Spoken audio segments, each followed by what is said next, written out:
I'm Rebecca. And I'm Hunter, and this is the Family Showdown!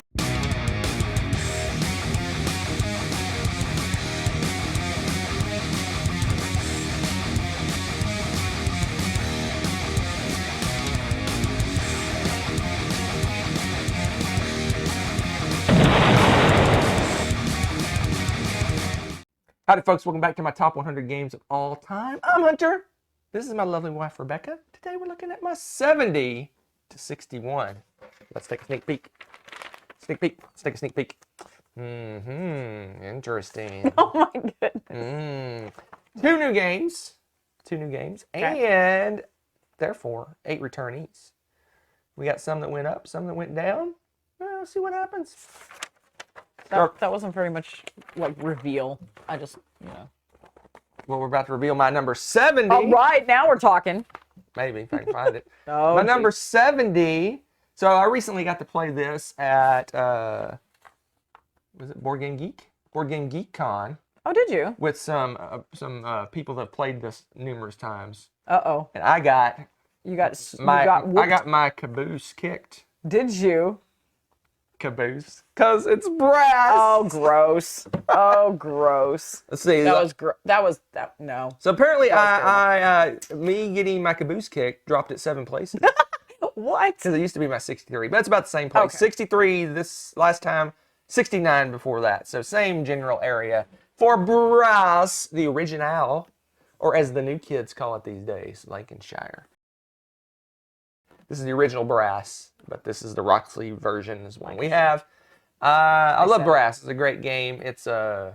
It's a good one. It's It's about trains. It's a modern classic. Didn't really feel like it's about trains. Nah, it doesn't. But basically, you're kind There's of trains. building buildings in various cities, you're connecting them via routes, and it's kind of a resource management.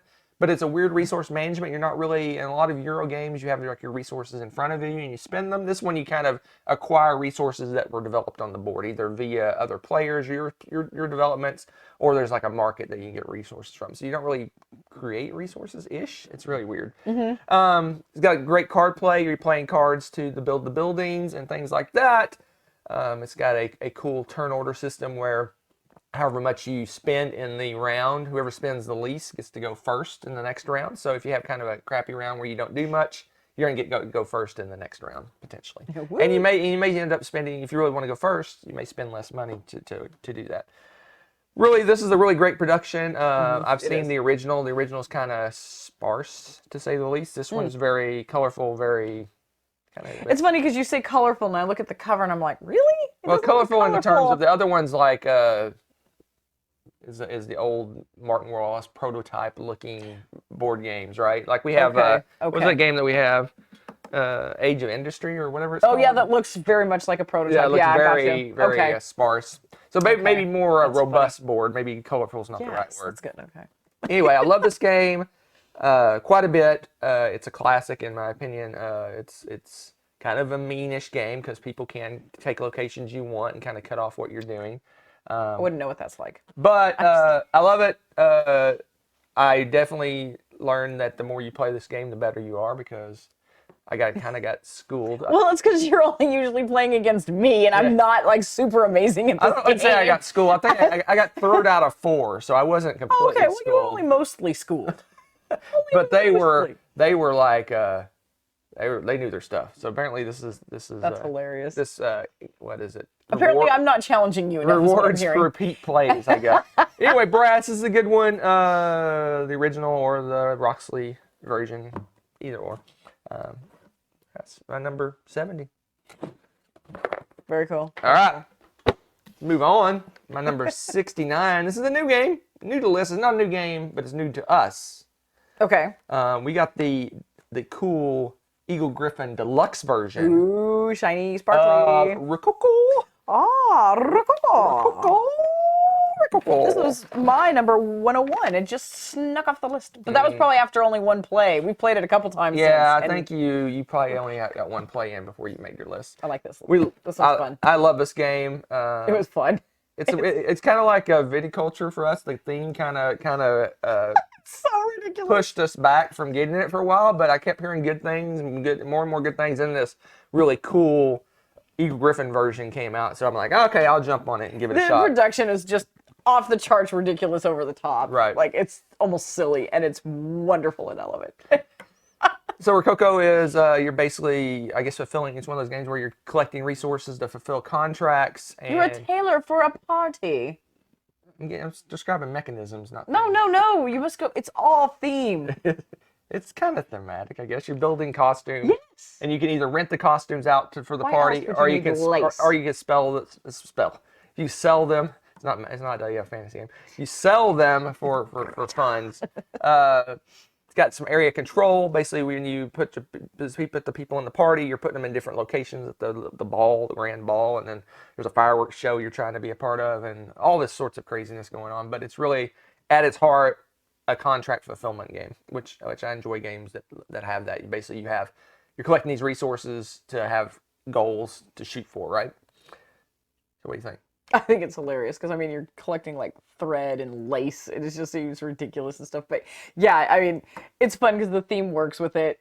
Like you said, you're designing all these outfits and then you want people to show them off in prominent places to like earn more fame and stuff. So you're kind of planting people all over the hall and everything, and to watch the fireworks and be on display. And it's silly, good fun, but it's like deceptive how heavy the game is. Yeah, with this silly theme, and it's like a monster game. It's great.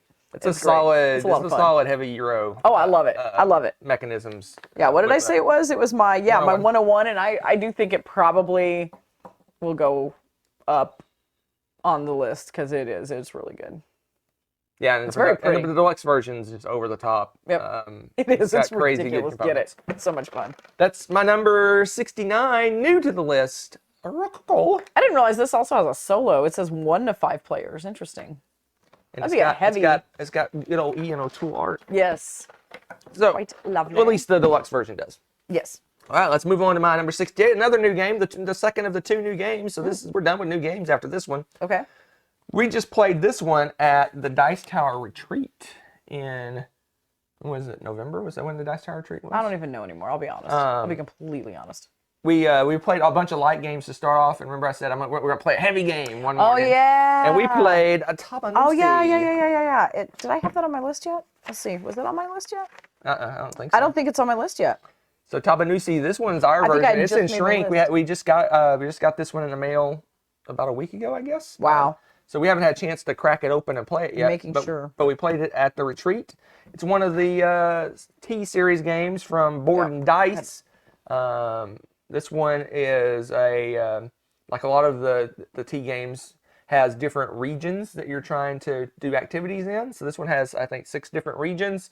You're going to those regions, you're doing activities in that region, you're doing some area control, you're building buildings, you're doing all kinds of set collection-y stuff. Yeah. And stuff like that. But what the trick, they all have gimmicks, and the gimmick in this one is you're kind of drafting dice in a way. So basically what you do is you go to a spot, and when you go to a spot, you get a die, and the number of the die tells you where you're going to go for your next spot. So basically, if I go to location 3 and I pick up a 5 die, I'm going to go to location 5 in my next turn. So I'm basically drafting that die to determine where I'm going for my next turn. If you get a 6, you can pick any location. It's kind of interesting how that works because you may go to a location to be able to go to another location. Yeah. Like I really want to go to this location, but the only way I'm going to get there is by going to this other location first. Yep. It's got some cool play. Like I said, area control, you're building buildings. And it kind of reminds me of a lot, like I guess if you play Tekenu, it has those different regions that you're doing things in the same way this one has all those regions, but they interact with each other. So I go to this region to do things that potentially is going to help me to do things in another region. Yeah. You're going back and forth to all the different locations. Yeah. Super heavy. This one was hard to learn, as all the T-series games are. But then once, it's like it rewards you for all your efforts, right? Yeah, because it's another one of those games that I know this will be on my top 100. It's just, I made my list before we played this. Yeah. So, I mean, it's going to be there. Yeah, I was actually talking to Miss Rebecca before we filmed this, and I said that I'm really finding that the Euros that have lots of things going on, where they're very interactive and all these different mechanisms and things, or you're doing area control and this and that, and you're doing all these things, are pushing up my list. And then games that have like one mechanism or kind of a one-trick pony are kind of moving down my list, which is... I'm finding that interesting. I guess I need I don't know. You're like, you need to be juggling 47 things or you're just not entertained. I guess. That's what's going on. I guess. It just Yeah. seems like the games that are just one thing, like it's a deck building game or it's a worker placement game. Yeah, you're like... You're kind of, but the ones that Yeah, have all these things going on, like this one, you got area control and set collection and doing this and that and this is interacting with this and that. Those games are doing better for me. So all the T games are kind of, T's and Lacerdas are moving up and Felds and Uves are kind of moving down. Just saying. I cannot believe my ears. Just saying. I cannot. So we're going to crack this one open soon because we've only had one play of this and it's already at, what is it at? 60. Yeah, that's insane. That's insane. I loved it. It was be really great. But yeah, I want to get this one cracked open and played soon. Oh, in my eye. Sorry. All right. Yeah. Let's move on. That's it for the new ones. Let's do some Wow. oldies. An oldie Okay. to the goodie. Okay. Okay. So this one dropped be on my list? dramatically. It was my 32 last time. It dropped all the way to 67. And just because this one just doesn't get played. This one is a once in a blue moon. That's not a... That'd be funny if it was blue Hey, Blue Moon, that'd be really funny. The once in a blue moon game. So it's kind of going down my list. But every time we play it, it kind of pops back up. Okay. And that is Arkwright. Oh my gosh, this game. Arkwright. I love this game. It's just so hard to get this to the table because it is a beast to teach. It's a beast to set up. It is a beast to relearn. It is a long game. It plays it's 2.5, 3 hours. Usually, really, unless people are zipping their turns, you're talking 3+ hours to play this game. True enough. Depending on, there's two different versions. There's the light version of the game, and then there's the full-blown heavy version of the game. We played the lighter version. We didn't like it. We like the full Monte. Because we're insane. But yeah, it's I really like this game. It's awesome. It just does. This is a once a year, once every 2 years. No, I was play. gonna say it's not even a once a year lately. It's like once every couple year play. But every time I play, it's like, oh, this is so good. It really is good, and it's funny because you're right. I have like no memory of this place kind of thing because it dropped off my list. Like. Yeah, it's just we just don't play it often. Every time I play it, I remember how much I love it because it's got so many great choices. It really feels like this is one of the games that reminds me of games where you're beating two sticks together at the start. I know, and and at the end, you're doing all this stuff at the end. It's really it punished me because like I was probably like 9/10 through the first game before I kind of got it. Yeah, and it was a beat down. And it was just like a stubborn, but it's like, I will make this factory work. You know, it's just like, and it's just, I love to hate this game because it took me a while to get it. And it is a beast. A monster. It's heavy. It's one of our heaviest games, I think. It is. I think Lacerdas and games like that are easier to learn than this thing. Yeah. This is just, it is a beast. Totally agree. Anyway, I love it. I want to play it again. It's been a while. It has been a while. It's been a while since that's just the reason it got punitated for not being played in a while. For sure. But it was my 32 last time, 42 the time before that, so it's kind of hanging out in the same general area. It kind of dropped, like I said, dropped a little bit because it's been at least a couple years since we played this. Yeah, it's been a little while. while. I still love it. I love it. Yeah. I'll play it anytime, but don't make me teach it. No, I don't mind teaching. All right. It's been long enough. You'd have to teach it again. Let's move on. Remember I mentioned that Felds and Uves were getting punitated? Yes. Let's begin the punitation. Oh, he's not gonna much. Make me sad. Mildly punitated. Okay. We got sad. it was my 55 the time before that, but it was consistently high on my list. It was way back in 2017, it was 31, then 25, and then 31, then dropped to 55. And now it's dropping to 66. What is happening? And it is Macao. Okay, hold up, because yeah, that's my 49. It's not too far off. No, it's not too far off. I'm just messing with him. Anyway, Macao. This is a fun one. Like I said, this one, the Felds that are staying high on my list. He's a busy one. Are the ones that have a lot of things going on. So this one you are, I guess, acquiring cards. You basically put the cards in a planning area, and then you eventually have to purchase the cards and actually get the powers of the cards. So you're putting cards on this kind of in a tableau kind of thing, and they're like staged. Basically, I have to build this card, and you get punished for not finishing all your cards. Yeah, it's rough. You got to really plan. The trick for this one is you have this, I guess, wind rose is what they call those things. But anyway, the compass or whatever. You're drafting dice, and their dice are different colors, and obviously they have different values because they're dice. And when you draft a die, you get that many cubes of that color. So if I draft a blue 4, I'm going to get 4 blue cubes, but I'm not going to get it until 4 turns from now. Yeah, you got to plan. So the more cubes you get, the further out they're going to be. So if you want a cube now, you draft a 1. If you want a cube way in the future, but you want lots of them, you draft a 6. You got to kind of balance so that you continually have cubes cycling in to be able to do things. Yep. And you need all the combination of cubes. So like if I have this card that needs 2 reds and 2 greens, I got to have all those hit on the same turn. So I have to design or draft the dice in such a way that I'm going to have a future turn that gives me 2 reds and 2 greens. So it's very puzzling in that aspect. Yep. Then it's got some set collection, or I guess area control on the board. You're collecting stuff on the board. You're collecting items. You're going out on a boat, and you're delivering those items to various places, getting points that way. You can purchase points for money, and there's kind of an economy, a randomization of how much a point costs. So like maybe this turn a point costs 5. But next turn it costs 9. So it's like, do I jump in and get the 5 but spend all my money, or do I wait and hope for the price to change or whatever? So this one has a lot going on, and you'll find, like I said, the Felds and the Uves that are sticking around have lots of things going on. Yeah, this one definitely does. This definitely has a lot of things going on. This one's out of print, but I believe it's coming back into print as some other city name. Oh, okay. It's the Bruges and Macao are being reprinted as something and something. I don't know. Maybe if I'm feeling it, I'll put down in the notes what they're going to be. But the Feld is coming out with the City Collection. There's 4 games coming out. 2 of them are reprints, Bruges and Macao, and 2 are new games. Oh, okay. Very exciting. I think. Or maybe 3 are reprints. I think one of them is a Rialto reprinted. But anyway, this is getting reprinted. It will be available again in the future. I assume it's going to go to retail, but I hope so. You can late pledge the Kickstarter if you want to pick it up. Anyway, that's my number. This is a fun one. Number 66. That's a good one. Macao. You like Macao? I love Macao. It's my 49.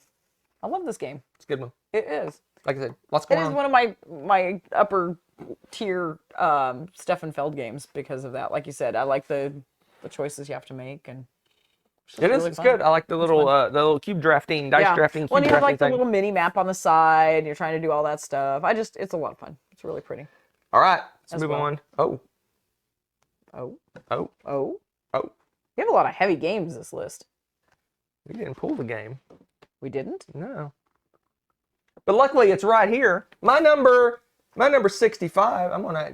It's an action shot. I'm gonna pull it off the shelf. An action shot. My number 65 is my 38 last time. You didn't announce it. And that is. Oh, you didn't even call that. That's hilarious. Tyrants. Tyrants of the Underdark. Tyrants of the Underdark. I forgot to pull it. But luckily, it was right over there. That was so well coordinated. Tyrants of the Underdark. This was my 38. It moved down to 65. Just because I don't know why. It moved. I guess it was a shiny and new last time, so it popped way up my list. True. I still love it. It's like I said, I like games that aren't a one-trick pony. This one is a deck-building game, but it's an area control game on top of that. So you're one of the houses, Dark Elf houses in the Forgotten Realms universe. You're basically controlling the Underdark, the caves underneath Forgotten Realms world area. Anyway. So you're going out and you're basically controlling different areas. You're assassinating people and you're spying on people and doing all sorts of cool stuff. And this is all driven by a really cool deck builder game. And when this one's interesting, it has an interesting twist. And one of the reasons I like it is because the deck building is like most deck building games. You shuffle up, deal cards, blah, blah, blah. You do things and then you buy new cards.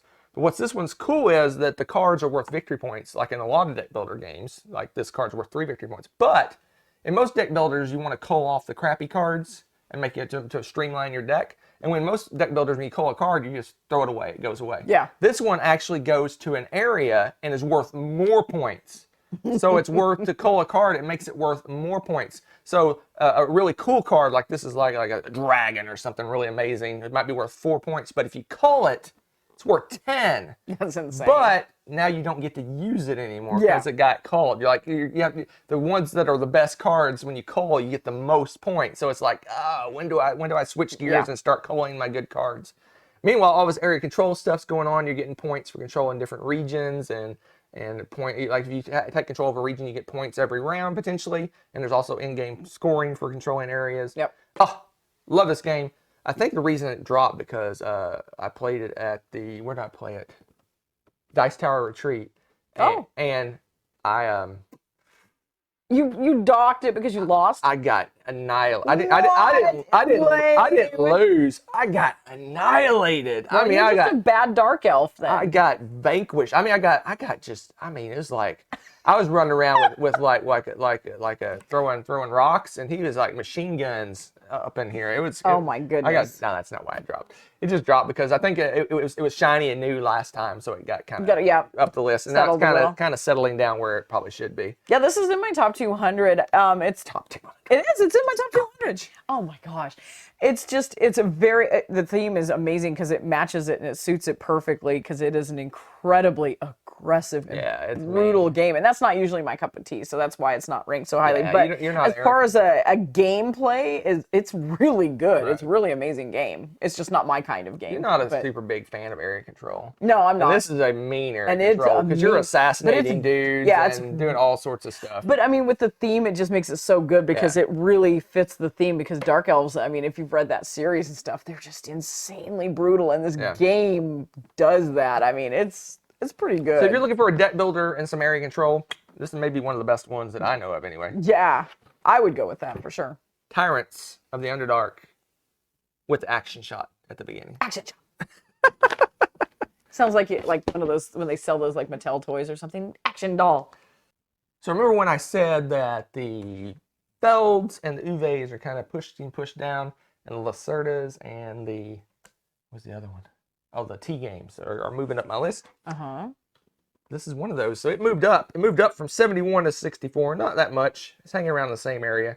It's been 46, 84, 63, 71, 64.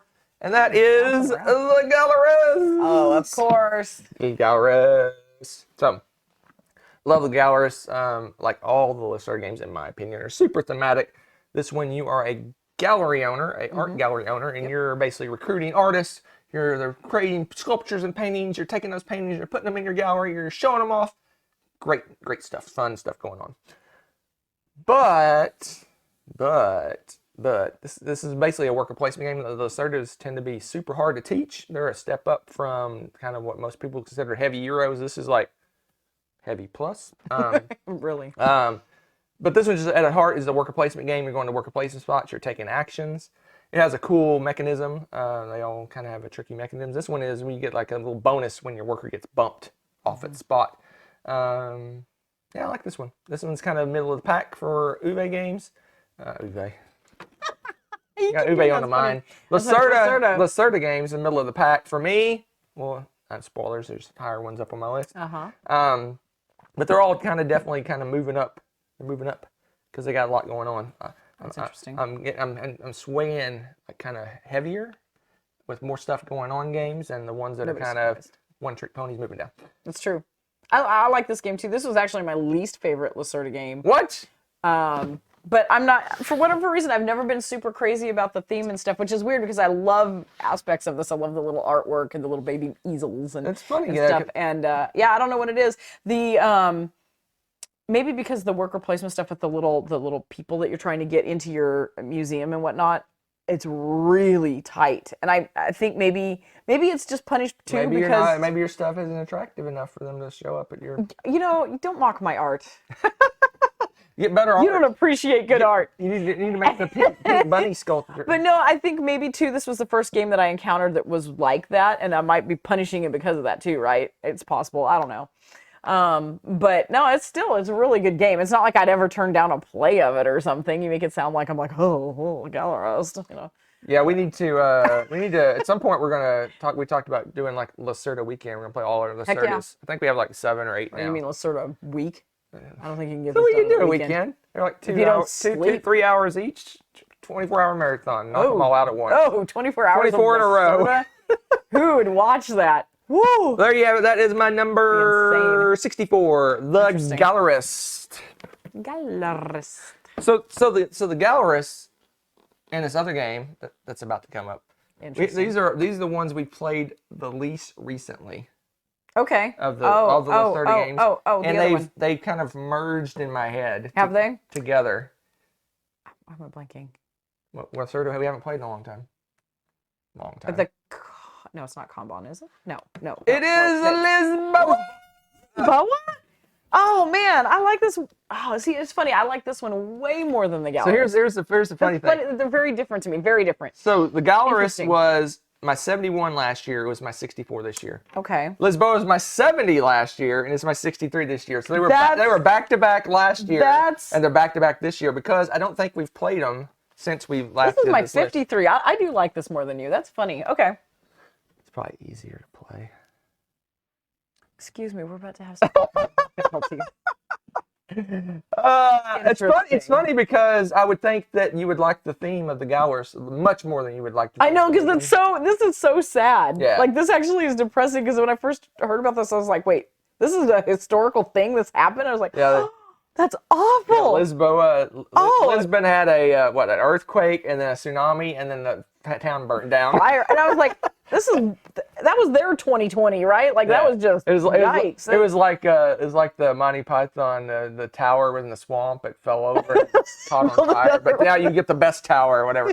So what the theme of the game is the Lisboa has been destroyed and you're basically rebuilding the city. Yeah. And you're literally taking the rubble, which are cubes in this game, and building new buildings out of the wreckage of the former buildings. And it's got some interesting way the buildings trigger and work with each other. Yeah. They actually made a Mercado de Lisboa based on that piece of this game, is how the buildings interact with each other.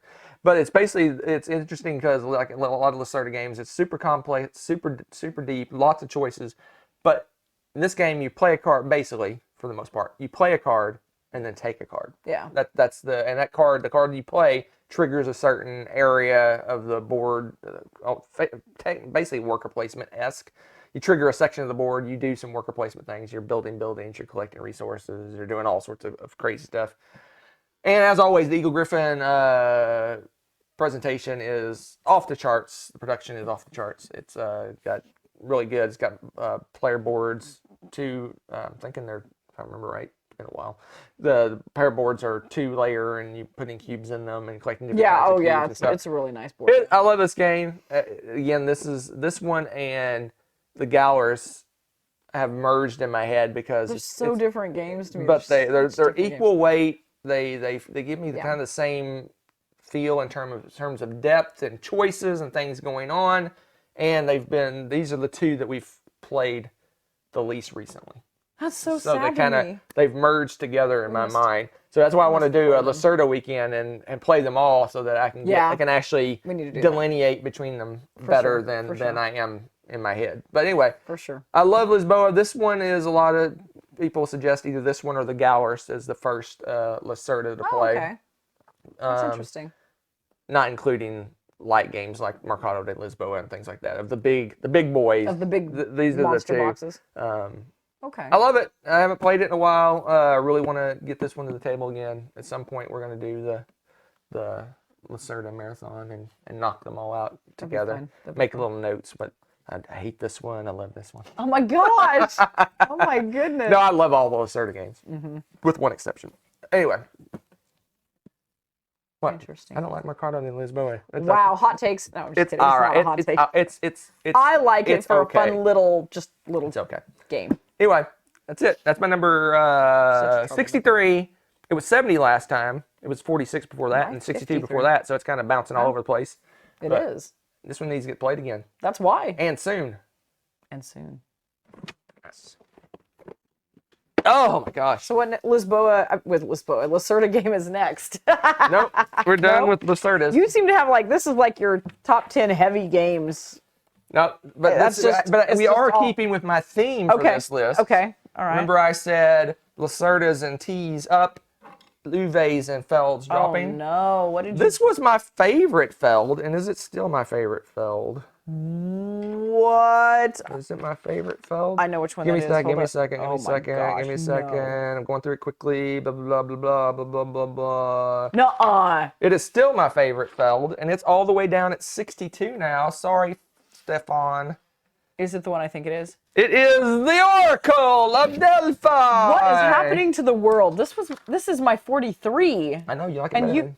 But that didn't used to be the case. Yeah, it was my 27 last time. It was 15 before that, 16 before that, and 11 before that. All the way down to 62. Sorry, Stefan, you are old news. What? wow, I'm going to tell him you said that. How dare you? How You have dare to tell you? him like this. I'm going to break his heart. Because he's like Oh, is he super tall? And I'm tiny? He's Okay. like 6'6". You have to like tell him like this. Anyway, He's the way, Oracle Delphi, smack you. unless I'm mistaken, don't think I am. This is still my favorite Feld. But Felds are just...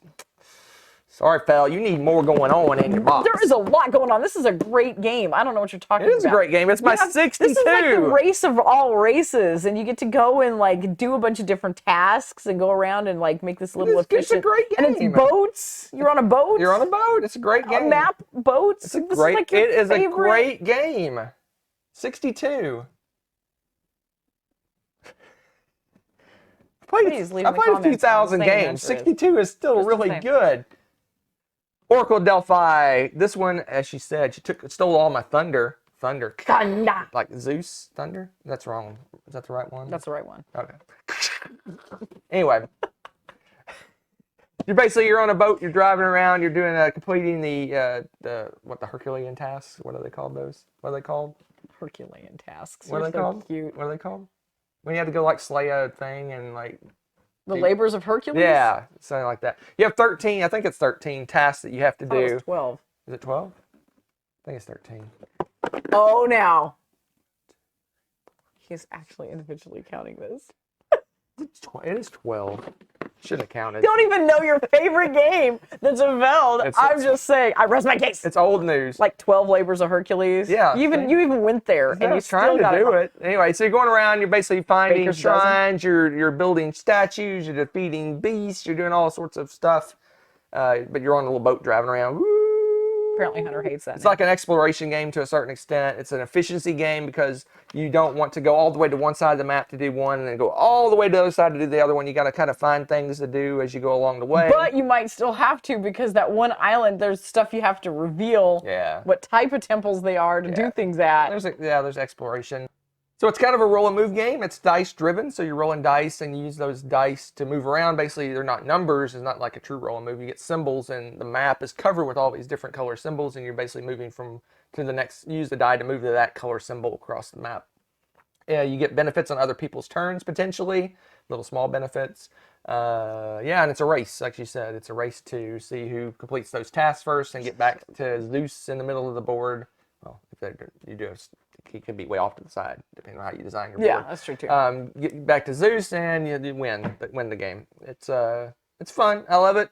I don't know. I like it too, and I like the little like ladder you have to climb to get up, because once you get up to the top of each deity's little like staircase up to the top of the, up into the heavens, you get like a really cool one-shot superpower kind of thing. And so they're really powerful. Yeah, they're really good. So you want to balance those out and get some of those as best you can to help kind of time when you're doing things and help make your moves more efficient. And it's great. I love all the stuff that's going on with this. Although some people say that these don't have much going on with them, but just saying. It's still higher. It's directly above two Lacerda games. So there. I don't know what that means. All right. Take that, Lacerda. Last but not least for this time. This is a game that Rebecca doesn't like for some weird reason. So it was my 37 last time, so it's dropped quite a bit, but it was 77 before that, so it's kind of moving around in this ballpark. Okay. So way back when we started this, way back in the Wayback Time when we started this list, my number 70 was Brass Lancashire. Okay. Or the original Brass. And the bookend to it, on 61, is Brass Birmingham. Oh, yeah. It's funny. No, I like Lancashire. I think it's Lancashire I like beer. Yes, this one has the beer. Oh yeah, just beer. The beer barrels. Barrels containing beer. I think Anyway, so this one is basically Brass Plus. So basically, it has all the stuff that's going on with Brass, but it adds in basically a new resource to this beer thing going on. You're making distilleries or making beer or whatever. Yeah. And it you use those that resource just like you kind of use the coal and iron from the previous game. It adds in a third kind of resource that you have to manipulate and work with. So it's kind of I guess a more advanced version of brass, maybe. They feel about the same weight though. They for do. me. They do. It's there's like a little bit more to teach this one compared to brass. But if you've played brass, you know 95% of this game. Oh yeah, Um, that's true. love it. I like this one better just because it's got more going on. It's got more choices, more things to do compared to the original brass. I just like the card play, how the cards work in this game, how the almost area control in a way going on. You basically can cut people off potentially from building to certain areas by building before them. It's a good one. It's a solid one. It's classic. It's classic. Brass is a classic, and this is pretty much brass with just a little icing on top. I know you don't like this one as much as the original brass. I think it's adds a little too much, or more, it's convoluted, or I don't know what. Yeah, I think what it is it adds a just an extra layer of cutthroat that the other one doesn't have, and it cuts it off because it's another resource that it's really easy to get cut off with, and I think that's why I'll never turn down a play of it with you and stuff, especially since you like it so much too, and I enjoy it, but I don't like games where you're working that hard and it's so easy to just get cut off and lose momentum and this and that. I don't enjoy the cutthroat games like that. Yeah, with the heavier it's stuff. almost borderline not a Euro because of how mean it is. Yeah, that's true. It's very true. So that's why I'm not like super crazy about these. But you're right, the card play is really fun. I really like that you're using these location cards to do certain things and how you want to use them. So it's not that. I think it's just the element of cutthroat to these games. So that's something to keep in mind if you're looking at these. It's a good one. But yeah, solid games.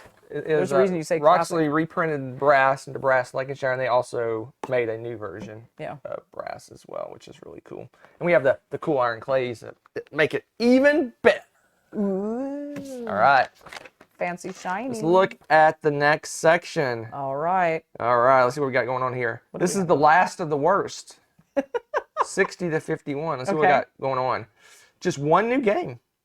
Out of this, wow. One new game. Okay, any dramatic? It looks like all but two have dropsies. Interesting. So, are these all big monster heavy games too, like this set? Because this was a monster 10. Perhaps. Oh my gosh. A lot of dropsies in the big games. What is going on? See you next time. Thanks for watching. If you enjoyed this video, give it a like. Click subscribe to join our wonderful viewer community. Want to be notified when we upload a new video or go live? Click on the little bell below.